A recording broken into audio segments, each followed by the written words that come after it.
This is Geezy on the Scenesberry with Brock Butler, guitar maestro extraordinaire of Perpetual Groove. I'm here with Brock Butler, epic guitarist extraordinaire from Pgroove. He's done over 1,000 shows. This guy really knows how to party. So he's thrown some of the best parties I've ever been to.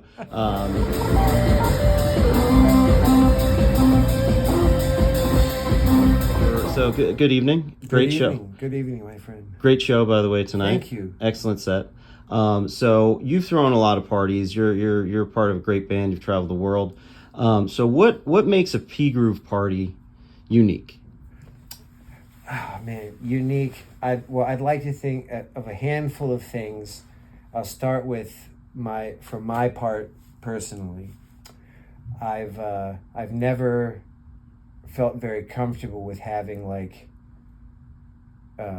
green room something. I've never had the feeling that I wanted to keep people away from me, you know. And we were playing a show at the Chop Shop in Chicago. I didn't stay in the green room. I came out in the front bar and was just hanging with, like, I like to be, you know, case in point here, like I like to be accessible, like, but beyond just the music, the love of the game, I love how many great friendships I've been able to make over these decades. And that's another, like, the music and art part fills up the old heart. And then just knowing that I could pretty much get stranded at any airport in this country, and I feel confident that I could at least reach out to one or two people, and several of those, it wouldn't just be an air mattress, like we'd really go out and have a good time. So I'd like to think that as far as the culture of the band itself, that maybe folks enjoy that if somebody's accessible. And, you know, we never hit such a level of success where, like, certain people, you know, like Billy Strings or someone gets meteoric, then there's safety concerns and other stuff. I'm very much able to manage going out and saying hi, just like now before we came up here, say hi to a bunch of people, have some hugs. And, you know, I think that might actually make me a little bit sad if something got to such a level where I couldn't do that, because I just love it so much. I love seeing folks and traveling around. Thank you. So what could we expect to see at the next Pgroove party that would be a little bit extra than we saw at the last one? Well, let's see. Pgroove party. The music business is definitely in such rough shape, like everything else coming out of the pandemic. We're still trying to figure out business models and such, but once a few conversations were happening, and Darren Stanley has played drums for us superbly the last 4 years. He's on my new Brock Butler Band album. And it was actually, so it's all like there's zero drama.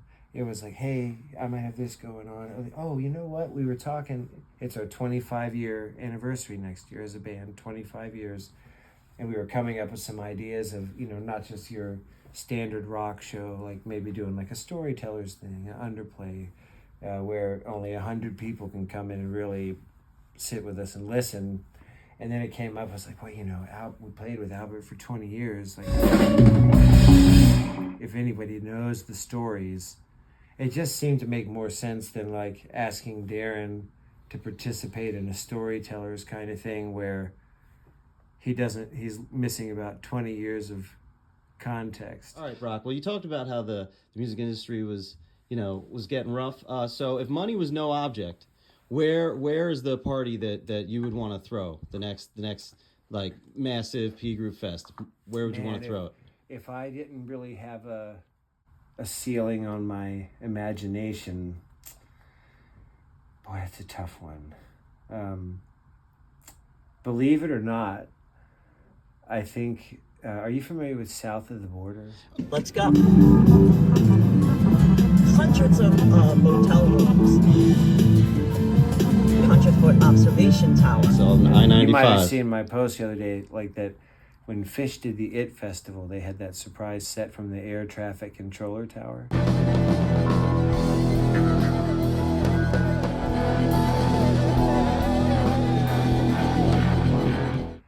Very famous I would set. like for Pgroove to play it south of the border and do a set like that from the top of that sombrero. That would be epic. Can you imagine? That would be epic. That's, yeah, like, you know, those are my grand designs. to have an acrobatics improv jam from the top of a sombrero water tower. Yo, Elon, I know you're watching, buddy. Once you're out of the K-hole, Venmo $1 million to Perpetual Groove. Dude, let's make this sombrero shit happen. Yeah, we'll even make an exception to the no deals rule, and we'll let you set off rock. I'm sure they won't blow up. I know it hasn't gone well for you, buddy, but you got it this time.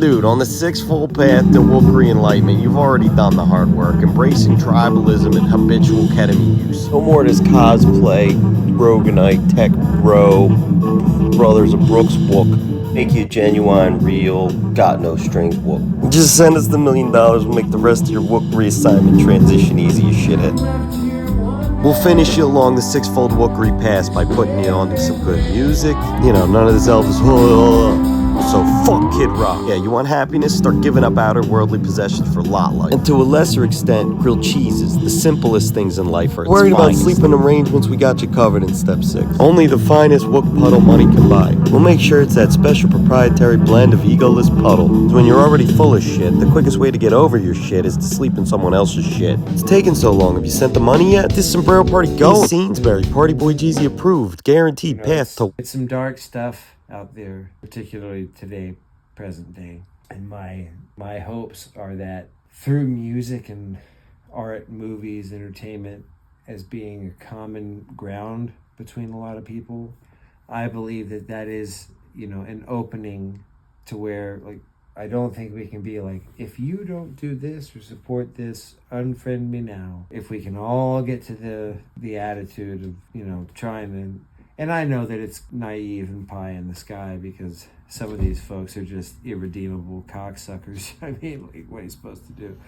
But you can't put that on the entirety of everybody else. And my hopes are that through the music that I write and make, how I interact with friends and fans, both in person and on social media, that there's I would hope that most would agree that it's if I'm attempting to lead by example, that it is a positive example, that you know, if you think to yourself to say, like, you know, oh man, we should fight this person or dox this person or whatever, I'd say that, like, why don't you just talk to the person, challenge their ideas, try to show them the error of their ways to the best of your ability, and provoke change through intelligent debate. Which maybe that's a little easier for me to say because I think sometimes people, they give me a pass. Like guys that I know that everywhere else on social media, they're like, oh, fuck you such a...